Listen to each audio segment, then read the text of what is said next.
ఆయన నీ మధ్యలో ఉన్నాడు. నీ పాపల వదిలిపెట్టుకో. నీ పాపమును తీర్మానం చేసుకో. నీ విడిచిపెడితేనే కుక్క ఏ విధంగా అలా జీవించక పంది ఏ విధంగా మళ్ళా ఒప్పుకొని పందిలో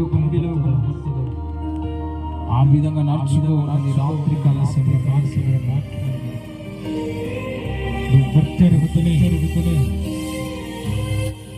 మాట్లాడు మాట్లాడితే ఆ పాపాన్ని క్షమించబడు ఆయనే.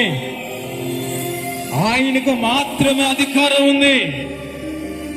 ఆయన మాత్రమే పాప యొక్క భవిష్యత్తు నుంచి విడిపించబడు ఆయనే.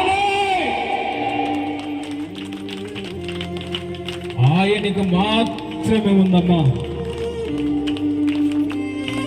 అవునమ్మా, లోకంలో ఏది శాశ్వతం కాదు. నువ్వు మారు మనసు పొందాలంటే మారు మనసు పొందు. ఈ రాత్రి కాలంలో ఇదిగో నువ్వు మళ్ళా మారు మనసు పొంది పాపంలో నడుచుకుంటే మళ్ళా మారు మనసు పొందు. మారు మనసు అంటే ఆ పాపాన్ని ఒప్పుకో. ఆ పాపాన్ని ఒప్పుకుంటే ఆయనను కన్నీరు విడిస్తేనే, ఆయనను క్షమాపణ వేడుకుంటేనే